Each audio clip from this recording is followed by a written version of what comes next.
Amén y amén. Bueno, hermanos, gloria al Señor. Esta mañana continúo con Oseas. Te robé tu boletín. Continúo con Oseas y vamos a ir a Oseas capítulo 4. Oseas capítulo 4, versículos 1 al 12. Estamos hablando acerca del domingo pasado, hablamos de la infidelidad, de lo poco que se me pudo entender, y hoy vamos a hablar acerca de la desobediencia. Gracias por sus oraciones, hermanos, estoy mucho mejor del catarro. Y vamos a hablar acerca de la desobediencia, y el título del mensaje es La Iglesia, responsabilidad compartida. La iglesia, responsabilidad compartida. El objetivo es que retomemos cada uno nuestra responsabilidad en la expansión del reino de Dios. En el reino de Dios. Vamos a leer Oseas 4, 1 al 12. Dice la palabra del Señor: oíd palabra de Jehová, hijos de Israel, porque Jehová contiende con los moradores de la tierra, porque no hay verdad, ni misericordia, ni conocimiento de Dios en la tierra. Perjurar, mentir, matar, hurtar y adulterar prevalecen, y homicidio tras homicidio se suceden, por lo cual se enlutará la tierra y se extenuará todo morador de ella. Con las bestias del campo y las aves del cielo y aun los peces del mar morirán. Ciertamente, hombre, no contienda ni reprenda a hombre, porque tu pueblo es como los que resisten al sacerdote. Caerás por tanto en el día, y caerá también contigo el profeta de noche, y a tu madre destruiré.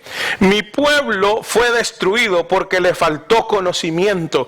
Por cuanto desechaste el conocimiento, yo te echaré del sacerdocio, y porque olvidaste la ley de tu Dios, también yo me olvidaré de tus hijos. Conforme a su grandeza, así pecaron contra mí, también yo cambiaré su honra en afrenta. Del pecado de mi pueblo comen, y en su maldad levantan su alma, y será el pueblo como el sacerdote. Le castigaré por su conducta, y le pagaré conforme a sus obras. Comerán, pero no se saciarán, fornicarán, mas no se multiplicarán, porque dejaron de servir a Jehová. Fornicación, vino y mosto quitan el juicio. Mi pueblo a su ídolo de madera pregunta, y el leño le responde, porque espíritu de fornicaciones lo hizo errar, y dejaron a su Dios para fornicar. Dura palabra, hermanos, dura palabra. Oseas, usted recordará, le estuve hablando acerca de Oseas, del profeta, en tiempos de el reino del norte, el reino de Israel y Judá, cuando fue dividido el reino, y fue entonces, hermanos, que estaban en este periodo bien avanzado de desobediencia, y había entonces consecuencias de las cosas erradas que habían cometido, y hay entonces responsabilidades que Oseas está manifestando en contra de todos los que participaban del pueblo del reino del norte. Hay una ilustración que me gustaría compartir y habla acerca de la silla vacía. La silla vacía. Ustedes saben que las sillas hablan. ¿Alguna vez han escuchado una silla hablar? ¿Ustedes ven sillas vacías alrededor? Sí, hay algunas sillas vacías. Entonces, la silla, ¿de quién es la responsabilidad de que esta silla tenga un ocupante o alguien la ocupe? ¿De quién es la responsabilidad? Bueno, diga, el mensaje de la silla o del asiento vacío. El asiento vacío habla con elocuencia. Y a pesar de que su mensaje no siempre es agradable, todos lo podemos oír. Al predicador, un asiento vacío le dice: tu sermón no vale. El que debería de ocupar esta silla, el pastor o el predicador podría escuchar un mensaje diciendo: no llegué, no ocupé la silla porque tu mensaje no me llena. Al fiel asistente, a los que frecuentemente vienen a la iglesia, le advierte: ya ves, vamos perdiendo terreno. Hay varios que ya no están viniendo. Probablemente ese es el mensaje que estés escuchando de la silla vacía. Al nuevo que busca una iglesia donde asistir, al ver las sillas vacías, podría preguntarse y podría decirle a los que le acompañen, vale más esperar a ver lo que pasa aquí hay algo raro. Al tesorero de la iglesia, probablemente un asiento o una silla vacía le dirá, cuidado, habrá un déficit, porque esa gente que viene ahí da una ofrenda. A los miembros presentes, a los que son miembros en propiedad, les aconseja y les dice, ¿ves? Nadie se dio cuenta que faltó fulano. Tú también puedes ausentarte el domingo próximo. Y a los verdaderos fieles les aconseja, trabajad, invitad, orad, llenad esos asientos vacíos. Ciertamente que el asiento vacío testifica contra los cultos, mata la inspiración, ahoga la esperanza, aleja el celo y es un peso desanimador para toda iglesia. Por otro lado, el asiento ocupado es un ala, es un estímulo, es un incentivo y una inspiración al predicador y a toda persona que ama al Señor Jesús. La iglesia, hermanos, no es un invento mío. La iglesia no es un invento suyo. La iglesia es idea de Dios. ¿Cuántos dicen amén? Estamos aquí porque leemos en las Escrituras que debemos de asistir a la iglesia. Entonces, basado en la historia que nos ocupa hoy, hermanos, podemos sacar una aplicación práctica. Pero en primer lugar, déjeme compartirle un poco acerca de la historia. Dijimos el domingo pasado de que el resultado del reino dividido fue por los anteriores reyes, ¿verdad? Y se manifestó en el tiempo de Roboán, hijo de Salomón. Cuando el pueblo le pidió que aliviara la carga tributaria, que le dijeron que bajara los impuestos, Roboán consultó con los ancianos de aquella época. Los ancianos le dijeron que habían sido asesores de su padre Salomón y le dijeron, sí, el pueblo tiene razón, tu padre puso mucha carga tributaria. Mas sin embargo, él no solamente se limitó a consultar con los ancianos, sino que consultó con sus contemporáneos, con los jóvenes. Les preguntó y les dijo, oye, ¿qué les parece? El pueblo me está pidiendo que les baje la carga tributaria, que les baje los impuestos. Y le dijeron, no, ellos no deben de bajarse los impuestos, sino que hay que aumentarles el impuesto.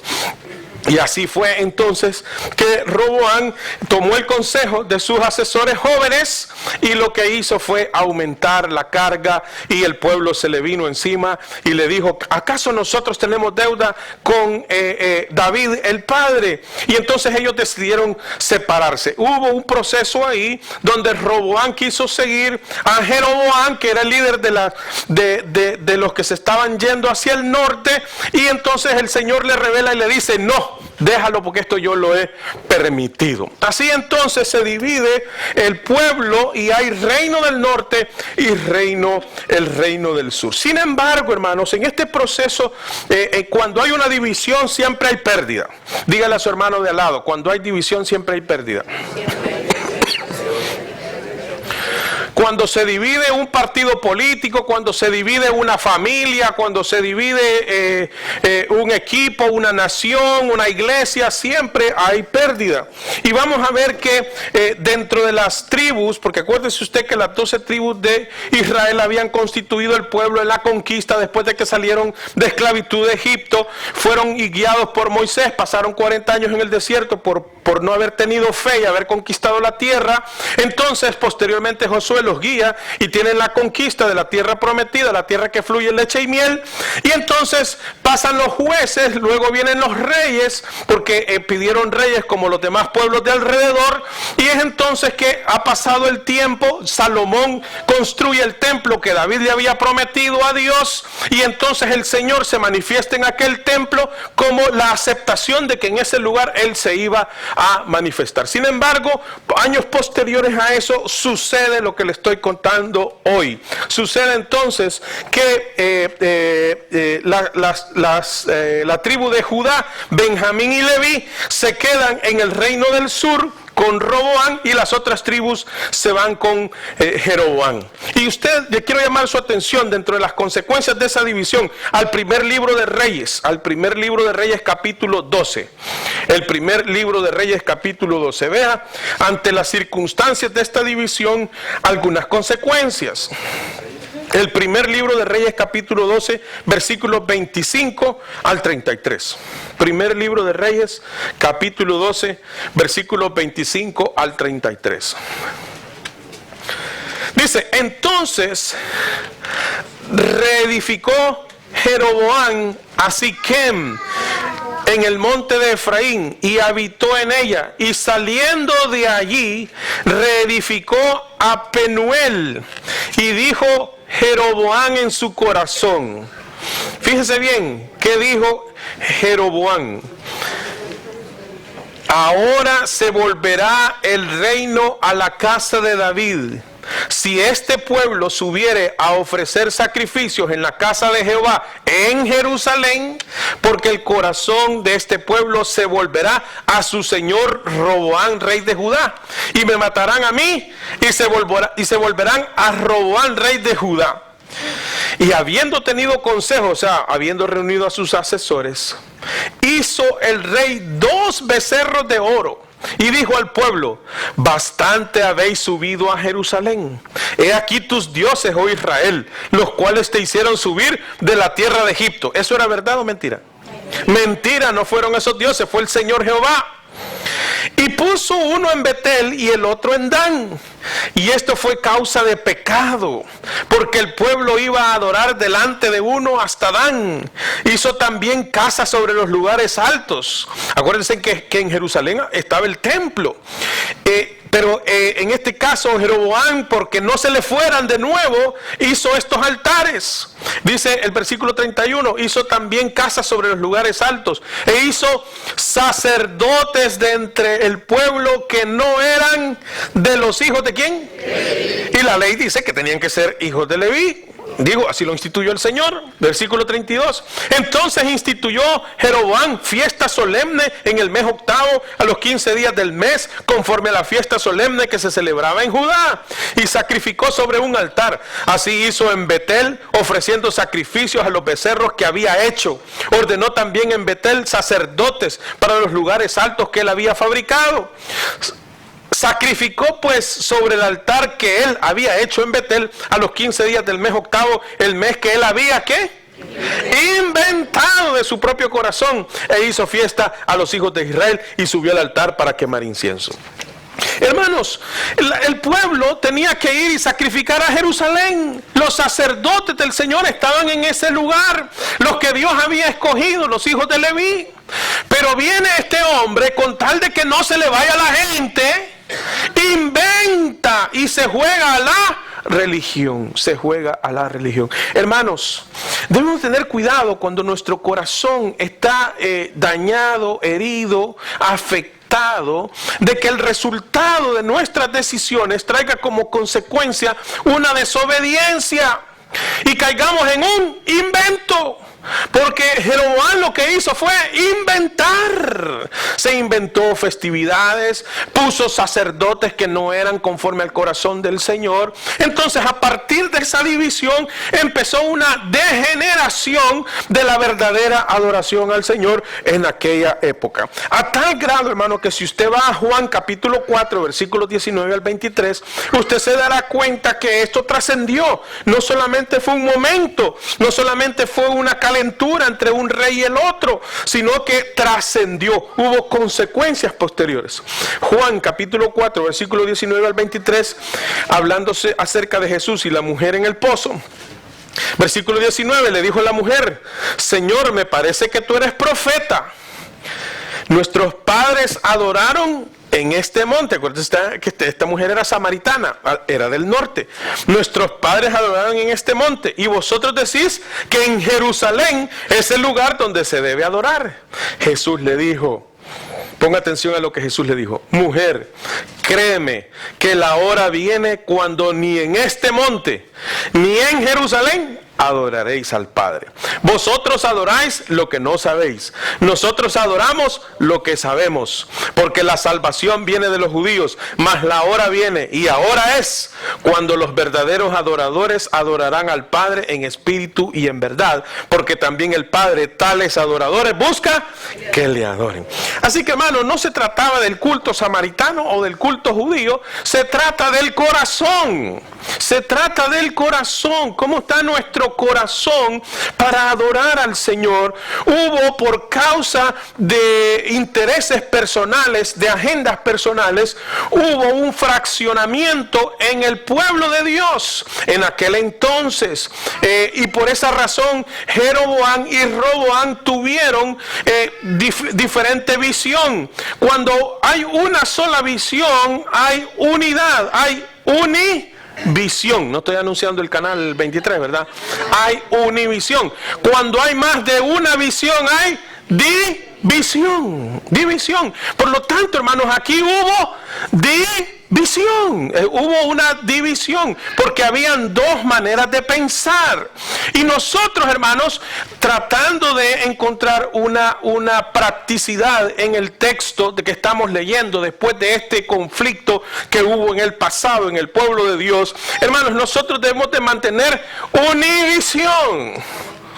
No estoy hablando de Telemundo y Univisión. Estoy hablando de la actitud de mantener univisión. ¿Y qué visión es la que debemos de mantener? La visión del Señor. La visión del Señor, el cual está en su palabra. ¿Por qué hubo malestar en el Señor? ¿Por qué Oseas como profeta tuvo que exhortar al pueblo? Porque había división, porque no estaban haciendo las cosas de manera correcta. Así que en aquel entonces, hermano, volviendo a la historia, los sacerdotes, para empezar, no eran levitas. Ya ahí había una distorsión.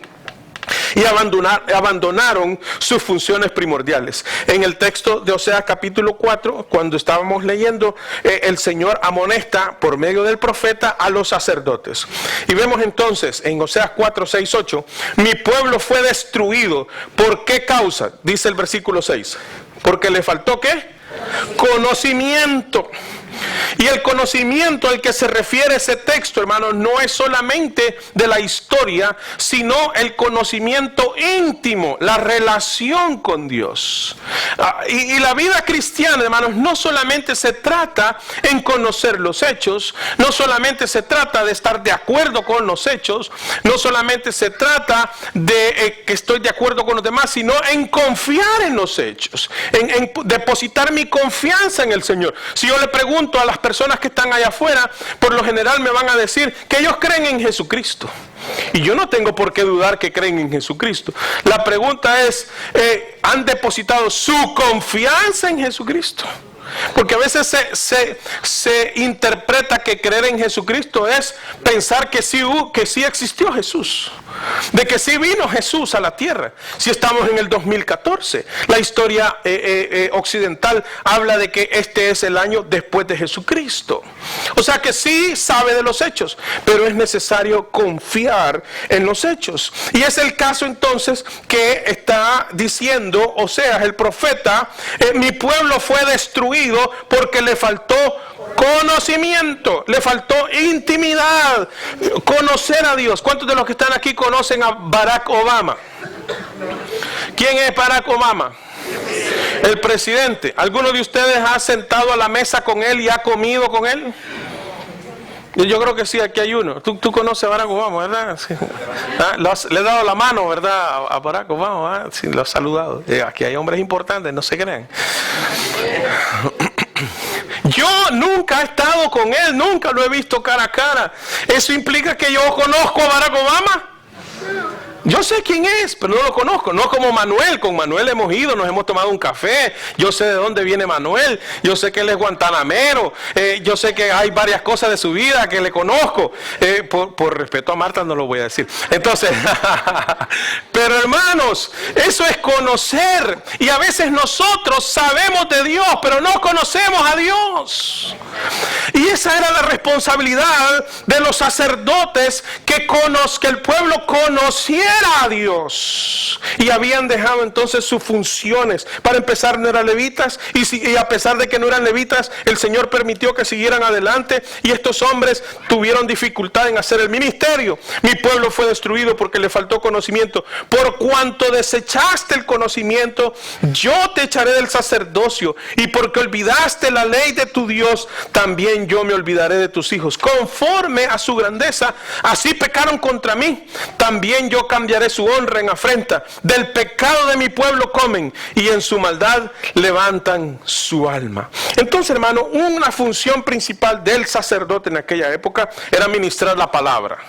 Era que la gente conociera las escrituras, la Torá en aquel entonces. Y dice Deuteronomio capítulo 31, no cierre su Biblia porque le voy a hacer leer varios textos. Deuteronomio 31, 9 al 13. Si no quiere estarlos buscando ahora, puede anotarlos ahí en el boletín y posteriormente buscarlos. Deuteronomio 31, 9 al 13. Por razones de tiempo voy a ir leyendo de corrido. Usted luego los puede leer en su casa. Deuteronomio 31, 9 al 13. Y escribió Moisés esta ley y la dio a los sacerdotes, hijos ¿de quién? De Leví, que llevaban el arca del pacto de Jehová, y a todos los ancianos de Israel. Y les mandó Moisés diciendo: al fin de cada 7 años, en el año de la remisión, en la fiesta de los tabernáculos, cuando viniere todo Israel a presentarse delante de Jehová tu Dios, en el lugar que él escogiere, leerás esta ley delante de todo Israel a oídos de ellos. Harás congregar al pueblo delante de todo Israel, harás congregar al pueblo, varones y mujeres y niños, y tus extranjeros que estuvieren en tus ciudades, para que oigan y aprendan y teman a Jehová vuestro Dios, y cuiden de cumplir todas las palabras de esta ley. Y los hijos de ellos que no supieran, oigan y aprendan a temer a Jehová vuestro Dios todos los días que viviréis sobre la tierra a donde vais pasando el Jordán, para tomar posesión de ella. Entonces Moisés le dice a los sacerdotes: ustedes son los encargados de las escrituras, ustedes son los encargados de que el pueblo conozca la palabra. Ustedes son los que tienen la responsabilidad. Dios los ha escogido para que ustedes lleven las enseñanzas. Tengo más textos que hablan acerca de eso. Sin embargo, hermanos, es importante reconocer que una función principal del sacerdote era ministrar la palabra de Dios. Y Oseas se lo estaba haciendo saber al reino del norte. También una de las actividades que un buen sacerdote tenía que hacer era administrar bien las ofrendas del sacrificio. El Señor se agradaba de lo sacrificado. Deuteronomio 18, 1 al 5. Deuteronomio 18, 1 al 5. Dice: los sacerdotes levitas, es decir, toda la tribu de Leví, no tendrán parte ni heredad en Israel de las ofrendas quemadas a Jehová, y de la heredad de él comerán. No comerán pues heredad entre sus hermanos. Jehová es su heredad, como él les ha dicho. Y este será el derecho de los sacerdotes de parte del pueblo, de los que ofrecieren en sacrificio buey o cordero. Darán al sacerdote la espaldilla, las quijadas y el cuajar, las primicias de tu grano, de tu vino y de tu aceite, y las primicias de la lana de tus ovejas le darás, porque le ha escogido Jehová tu Dios de entre todas tus tribus, para que esté para administrar el nombre de Jehová, él y sus hijos, para siempre. Tengo más textos que hablan acerca de eso. El punto era que el sacerdote tenía que llevar al pueblo al sacrificio para que fuese agradable delante del Señor, porque en aquel entonces no había perdón de pecados, sino que solamente había un encubrimiento de la pecaminosidad. ¿Y cómo se hacía eso? A través del sacrificio. Habían animales que deberían de ser sacrificados. Y entonces el Señor dice, cubría los pecados, pero no los quitaba. No es hasta en Jesucristo, el Cordero sin mancha, que el Señor quita nuestros pecados. Pero en el sacrificio lo que se hacía era cubrir los pecados. Entonces, el pueblo tenía que administrar. Si usted vuelve a Oseas capítulo 4, en el versículo 8 dice, del pecado de mi pueblo comen y en su maldad levantan su alma. Lo que está diciendo es que al pueblo, a los sacerdotes de aquel entonces, les convenía que el pueblo estuviera pecando, porque cada vez que alguien pecaba, porque se sentía que sus pecados no habían sido cubiertos, entonces traía ofrenda. La ofrenda era un animal del sacrificio. Del animal del sacrificio el sacerdote tenía derecho a participar. Perdón. Entonces, entre más sacrificio había, más comida había para el sacerdote. Entonces, él había hecho negocio, el sacerdote había hecho negocio y tenía entonces más para su hogar. Eso no le agradaba al Señor. El sacerdote tenía que ser buen administrador de las ofrendas. Buen administrador de las ofrendas. Así que la falta de conocimiento de la palabra de Dios, el pueblo, hermanos, vino a la ignorancia y practicó la rabdomancia. La rabdomancia, que es la adivinación a través de péndulos o varillas. Y usted ve ahí en Oseas capítulo 4, versículos 11 y 12, dice, fornicación, vino y mosto quitan el juicio. Mi pueblo a su ídolo de madera pregunta y el leño le responde, porque espíritu de fornicaciones lo hizo errar y dejaron a su Dios para fornicar. Entonces, hermanos, dice la historia, dice el contexto histórico de este texto, de que el pueblo consultaba ídolos que tenían una figura como, ¿se ha fijado usted cuando come pollo y hay un huesito que tiene como una Y y que dice a ver quién se muere primero y lo quiebran? Yo sé que es un juego, hermano, yo no me voy a poner aquí estricto, ¿verdad? Sin embargo, eso es un juego, una broma. Algunos lo pueden tomar como adivinación. La Biblia exhorta a que no vayamos a los adivinos. Es pecado, la adivinación es pecado. Entonces, en aquel entonces, como no había palabra de Dios, como los sacerdotes no estaban cumpliendo con su deber, no estaban exponiendo las escrituras, no estaban dando y marcando la orientación de Dios, entonces el pueblo dijo, bueno, los sacerdotes son unos inútiles y yo voy a ir a los ídolos. Y entonces tomaron los ídolos para ver cómo les iba a ir, y eso era desagradable delante del Señor. Así que, hermano, eso de la tacita de café, que le lean la mano, que le tiren las cartas, eso no es agradable al Señor. Gracias por los amenes. Este tipo de rebeldía entonces merece un estilo de pastoreo, hermanos. Cuando el pueblo está desenfrenado, cuando el pueblo no está siendo conforme a la voluntad del Señor, entonces dice el profeta, Oseas 4:16, porque como novilla indómita se apartó Israel. Hace el profeta una reflexión, una pregunta retórica que no se responde públicamente, pero sirve para la reflexión. ¿Los apacentará ahora Jehová como corderos en lugar espacioso? Gracias.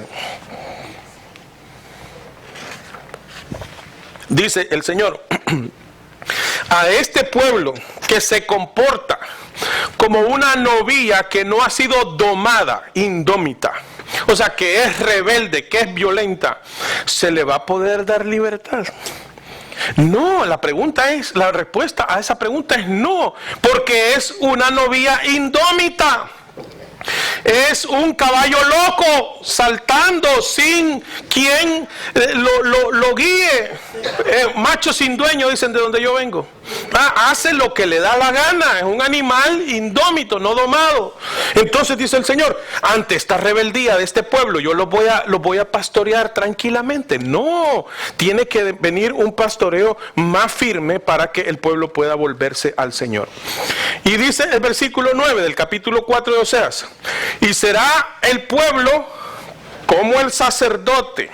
O sea, no está comparando que el pueblo es igual al sacerdote, sino que a ambos, y será el pueblo como el sacerdote, le castigaré por su conducta y le pagaré conforme a sus obras. O sea, a ambos, porque los dos han desobedecido. Y aquí, hermanos, entonces empieza la aplicación a nosotros como pueblo de Dios. La Biblia dice que nosotros, la iglesia, somos el pueblo de Dios. Y entonces todo lo que aplicó en el pasado con respecto al pueblo de Dios tiene una aplicación práctica. No todo debe de hacerse como se hizo en el pasado, pero tendríamos una reflexión para los que ahora somos pueblo del Señor. Y debo decir entonces, hermanos, que había tanta responsabilidad en el reino del norte, en el reino del sur, tanto de los sacerdotes como de los habitantes y de los gobernantes, para que hubiese una alabanza correcta al Señor. Otro día voy a hablar una serie acerca de los reyes, tanto del norte como del sur, y vamos a ver que algunos reyes restauraron la alabanza y la adoración correcta al Señor, mientras que otros lo llevaron a los ídolos. Sin embargo, permítame decirle que no solo dependía del rey, que no solo dependía de los líderes, sino que dependía del pueblo mismo para buscar la voluntad del Señor. Hoy por hoy podemos decir entonces que la iglesia es una responsabilidad compartida. Dígale a su hermano de al lado, la iglesia es una responsabilidad compartida. Así como en el pasado, hermanos, hoy en el presente, el pueblo de Dios no puede depender solamente de su pastor para que las cosas caminen correctamente. Es una responsabilidad de todos. La iglesia la hacemos todos. De tal manera, hermanos, que cuando hablan de la iglesia bautista de Kendall, no solamente están hablando del pastor, está hablando de todos nosotros. Y debemos entonces, de alguna manera, buscar la corresponsabilidad. Así que la responsabilidad compartida, después de haberle hablado un poco de la historia, vamos al punto número 2, que es el pastor. Vamos a hablar acerca del pastor. Dígale al que está a su lado, vamos a hablar del pastor. Dígale.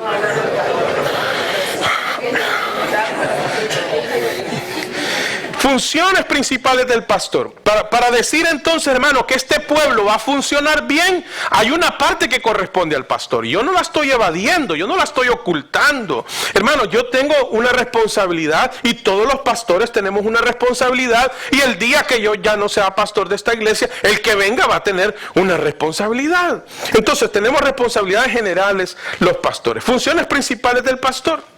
El pastor debe dedicarse a las escrituras, como en el pasado el sacerdote tenía la responsabilidad de buscar las escrituras. Un pastor debe de tener devoción y debe de asegurarse de practicar la sana doctrina. Hechos capítulo 6, versículos del 1 al 4.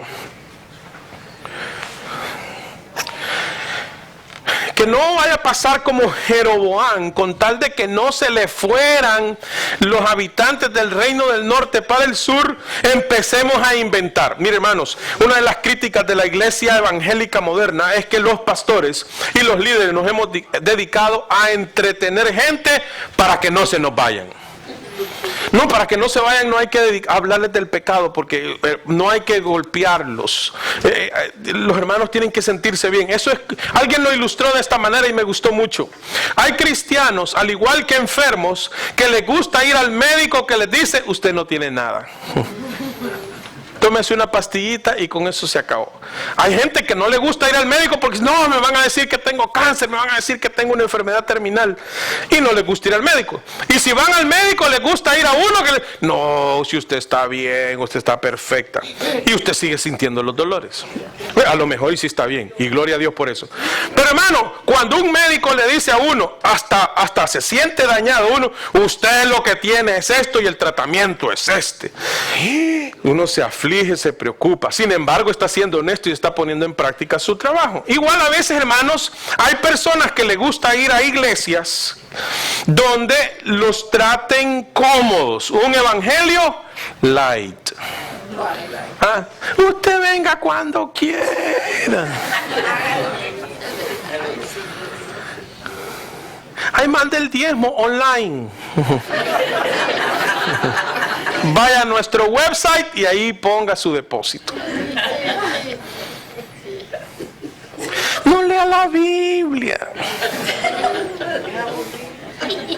Mire, Ya no compre esos libros en su teléfono. Ahí tiene una app, la Biblia. ¿Para qué va a andar con un libro? Más es lo que lo van a criticar, que usted es cristiano evangélico, porque anda con una Biblia. Yo no tengo problema si usted lo lee electrónicamente o en papel, pero hermanos, también hay un mensaje cuando uno anda su Biblia en la mano.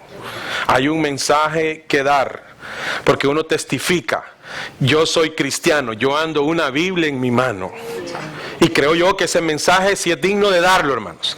No de avergonzarse. No vaya a ser como yo. Cuando yo era joven iba a la iglesia. Yo acepté al Señor a los 15 años. Pero me desvié, anduve carnalón. De carnaval. Hermano, yo no tenía carro, entonces yo vivía en un pasaje, en un vecindario popular, en un barrio popular, y entonces yo tenía que atravesar un pasaje. Las casas estaban frente a una a la otra, nos dividía un pasaje, y entonces yo tenía que atravesarme el pasaje como de aquí hasta el comedor. Y yo tenía que llevar la Biblia. Y los demás no eran cristianos, yo sí era cristiano. Y cuando me veían, ¡ay, va el hermanito! Si yo te conozco, sos pecador. Y entonces yo decía, ¡ay! Y entonces, lo confieso, hermano, con mucha vergüenza, yo metía la Biblia en una bolsa. ¿Y para dónde vas? Al supermercado. Y el único engañado era yo, hermano, porque se veía que era un libro, hermano, y todos sabían que yo iba a la iglesia. Era la Biblia. Bueno, no nos avergoncemos del Evangelio, porque el Evangelio es poder de Dios. No haga como yo en el pasado. Entonces, hermanos, el pastor debe dedicarse a las Escrituras. Hechos capítulo 6, versículos del 1 al 4.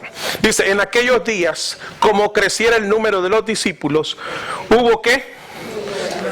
O sea, las murmuraciones, hermanos, siempre han existido. Hubo murmuración de los griegos contra los hebreos, de que las viudas de aquellos eran desatendidas en la distribución diaria. Acuérdese que aquí estamos diciendo que el Señor Jesús había ascendido a los cielos, se habían repartido lenguas de fuego por la presencia del Espíritu Santo para que los apóstoles predicaran en los lenguajes conocidos de aquel momento, y entonces la iglesia estaba en efervescencia y los apóstoles eran los únicos que estaban a cargo de la iglesia. Dice entonces de que había murmuración, de que los griegos contra los hebreos, de que las viudas de aquellos eran desatendidas en la distribución diaria. Entonces, versículo 2, los 12 convocaron a la multitud de los discípulos y dijeron, ¿qué dijeron? No es justo que nosotros dejemos la palabra de Dios para servir a las mesas. Versículo 3. Buscad pues, hermanos, de entre vosotros a 7 varones de buen testimonio, llenos del Espíritu Santo y de sabiduría, a quienes encarguemos de este trabajo, de la distribución del alimento. Versículo 4. Y nosotros, refiriéndose a los apóstoles, persistiremos ¿en qué? En la oración y en el ministerio de la palabra. Tanto en el pasado como en la actualidad, hermanos, un ministro del Señor, un siervo del Señor, debe dedicarse a la palabra de Dios. Hermano, servirle a usted un buen mensaje, servirle a usted un mensaje escritural, un mensaje que tenga la doctrina correcta, eso es responsabilidad del pastor. Que no le venga aquí a inventar como Jeroboam, con tal de que no se me vayan, yo voy a inventar aquí alguna actividad, voy a hacer que salga fuego de un lado, voy a hacer que haga esto y lo otro, para que no se me vayan, y un show, y venir la gente para ver algo novedoso. Hermanos, lo novedoso, lo bueno, lo importante aquí se llama Jesucristo. Si los mensajes de su pastor no contienen a la persona de Jesucristo, preocúpese. Si su pastor no le predica acerca de las Escrituras, preocúpese. Porque entonces, hermanos, lo que estamos haciendo nada más es contando, describiendo los problemas sociales, que si la política, que si los demócratas, que si los republicanos, que si la filosofía, que si esto y aquello. No nos vamos a quedar absortos o excluidos de la sociedad. Sin embargo, hermanos, nosotros buscamos, y usted viene a la casa del Señor porque usted quiere un consejo divino, no un consejo humano. Si para consejo humano, hermanos, nos reunimos en el vecindario, tomamos un café cubano con un pastelito de guayaba y la pasamos bien. Pero para consejo divino tenemos que reunirnos en la casa del Señor y alrededor de las Escrituras. Es importante, hermano. Por eso le cito los textos bíblicos, para que usted compruebe que lo que se le está hablando es la verdad. Es la verdad. Así que al igual que en el pasado, para no caer en un desorden donde el Señor pudiera demandar del pueblo que hay un desorden, entonces su pastor, los que nos dedicamos a la predicación, debemos de dedicarnos a la oración y al ministerio de la palabra. Primera de Timoteo, capítulo 3, versículos 1 y 2. Perdonen, voy a ir un poco más rápido para desarrollar completo el mensaje. Primera de Timoteo 3, 1 y 2. Palabra fiel. Si alguno anhela obispado, buena obra desea. Pero es necesario que el obispo sea irreprensible, marido de una sola mujer, sobrio, prudente, decoroso, hospedador, apto para enseñar. Apto para enseñar. Hermano, el que se dedica al ministerio debe de saber enseñar. Es mi propósito, hermanos, y de acuerdo a las Escrituras, que cuando usted salga de este lugar, usted salga entendiendo las Escrituras, no confundido. Entonces, es mi afán, hermano, de presentarle un mensaje que entienda, que sepa la historia, pero que también tenga aplicación para su vida. Para que usted vea que la palabra de Dios está vigente hoy, en esta época. Y hermano, necesitamos entonces buscar el mejor orden para la iglesia. Esta es la iglesia donde nos congregamos. ¿Para cuántos esta es su iglesia? ¿Han hecho de esta su iglesia? Levanta la mano. Qué bueno, ya vi los que no le levantaron. Entonces, es broma. Hermano, tenemos que buscar que la iglesia sea saludable. Tito, capítulo 1, versículos 7 al 9. Porque es necesario que el obispo sea irreprensible, como administrador de Dios, no soberbio, no iracundo, no dado al vino, no pendenciero, no codicioso de ganancias deshonestas, sino hospedador, amante de lo bueno, sobrio, justo, santo, dueño de sí mismo. Versículo 9, y lo que aplica en este momento y quiero destacar: retenedor de la palabra fiel tal como ha sido enseñada, para que también pueda exhortar con sana enseñanza y convencer a los que contradicen. Entonces, hermano, yo le pido que en la parte que me corresponde a mí, usted ore por mí. Y diga: Señor, bendice al pastor, que no se vaya a distraer, que mantenga un mensaje cristocéntrico, que su mensaje sea escritural, que su mensaje traiga relevancia a nuestra vida. Hermano, porque de esa manera nosotros mantendremos uno de los elementos más importantes de una iglesia, que es el mensaje de la palabra del Señor. En segundo lugar, al igual que en el pasado, estamos tratando de sacarle provecho al mensaje de la historia. En segundo, el pastor tiene que ser un buen administrador, un buen administrador. Segunda de Pedro, capítulo 2, versículos 1 al 3. Segunda de Pedro 2, 1 al 3. Está hablando de aquellos que no ejercían correctamente el ministerio. Segunda de Pedro 2, 1 al 3. Pero hubo también falsos profetas entre el pueblo, como habrá entre vosotros falsos maestros, que introducirán encubiertamente herejías destructoras, y aún negarán al Señor que los rescató, atrayendo sobre sí mismos destrucción repentina. Y muchos seguirán sus disoluciones, por causa de los cuales el camino de la verdad será blasfemado. Y por avaricia, el versículo 3, segunda de Pedro 2, 3, y por avaricia harán mercadería de vosotros con palabras fingidas. Sobre los tales ya de largo tiempo la condenación no se tarda y su perdición no se duerme. Hermanos, de mis colegas, de mi gremio, de los pastores, se hablan muchas cosas. Nadie dijo amén, pero sí es cierto que se habla de los pastores.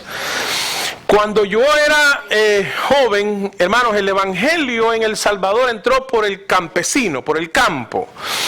Y usted entenderá que la gente de nuestros pueblos del campo no tiene mucho dinero. Entonces el pastor predicaba y hablaba acerca de diezmos y ofrendas, porque así dicen las escrituras. Y entonces el pastor, para sostenerse en algún momento ante la escasez financiera, pues el pastor era estratégico. Al pastor en el campo en El Salvador, para criticarlo y decir lo que era deshonesto, le decían: pastor come gallina. Porque el pastor llegaba a la casa de los miembros por ahí como a las 11, 11 y media, a la hora del almuerzo. Y entonces el miembro de la iglesia lo que trataba por agradar: pastor, ¿y no le gustaría almorzar aquí con nosotros? Ay, qué pena, ¿verdad? Pero en realidad sí quería almorzar. Y entonces se quedaba y se le acusaba de ser pastor come gallina. O sea, se comía la gallina de los miembros de la iglesia. Siempre ha habido entonces crítica de un abuso de parte de algunos de nosotros. Y hermanos, dicen las escrituras en el versículo 3 del capítulo 2 de la segunda carta de Pedro: y por avaricia harán mercadería de vosotros con palabras fingidas. Hermanos, que el Señor me libre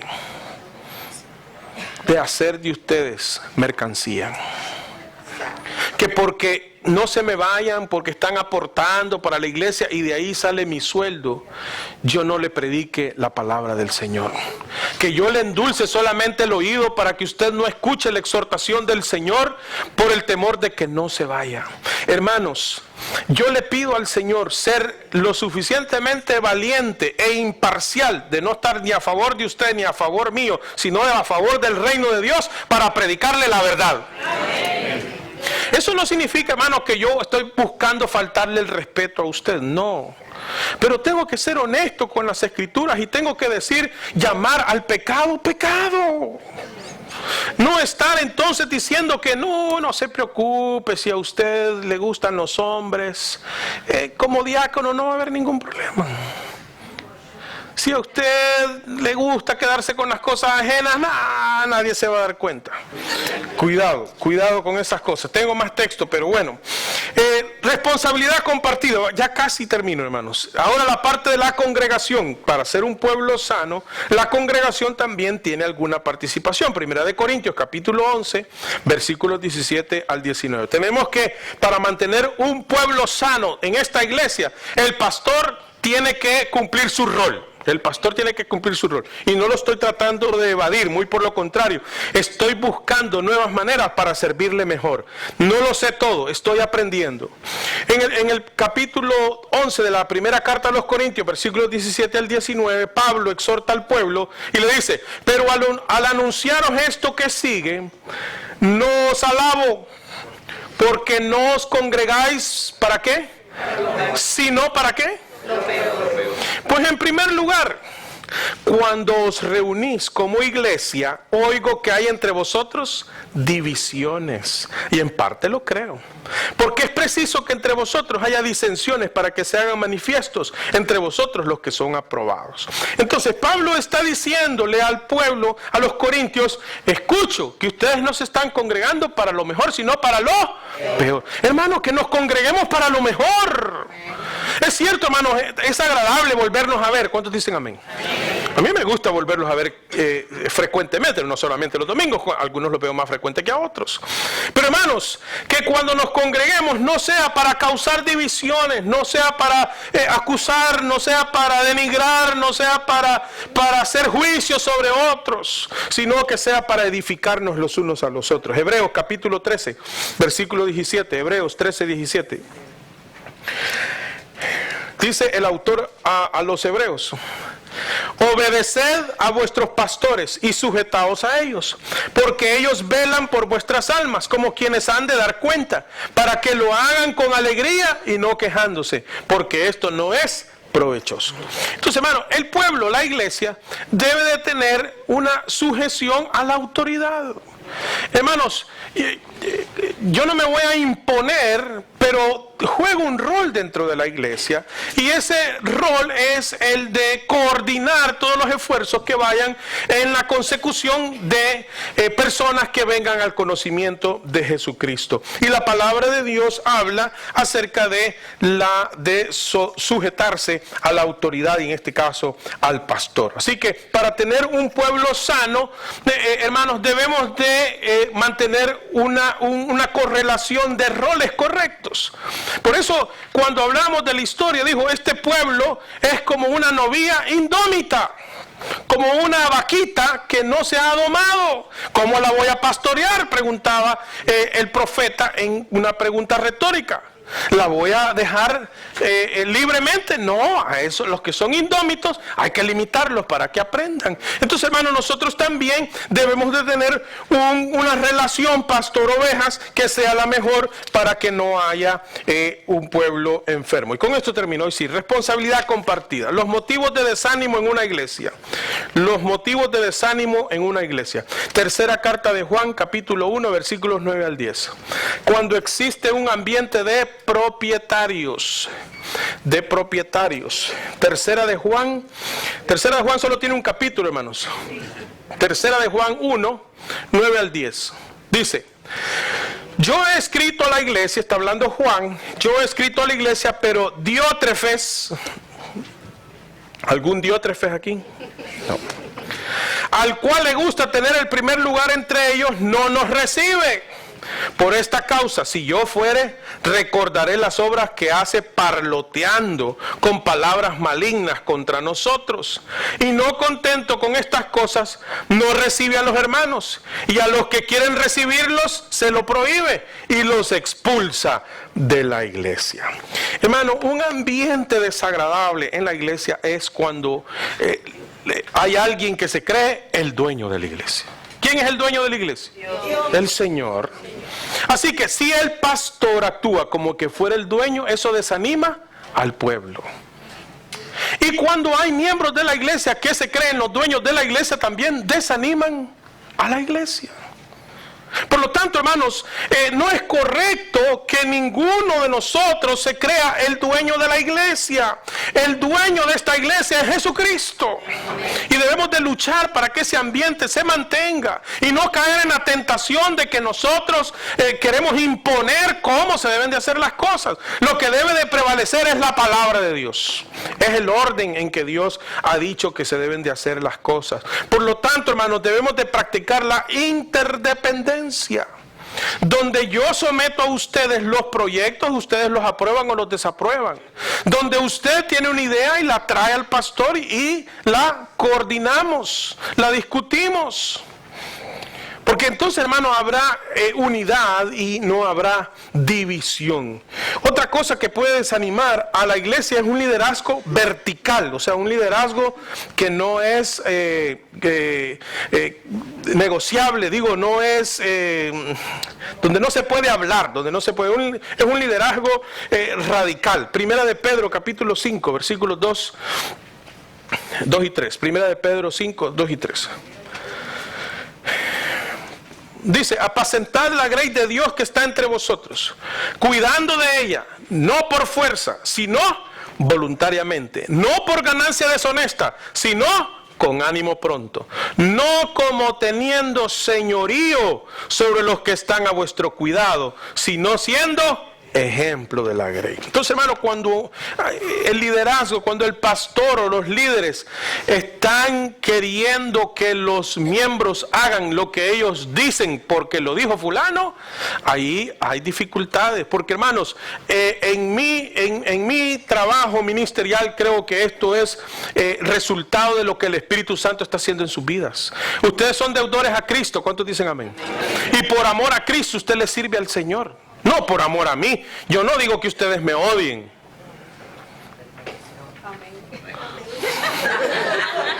El silencio me preocupó. Yo no digo que ustedes me odien, hermanos, pero no soy yo el motivo por el cual usted viene aquí.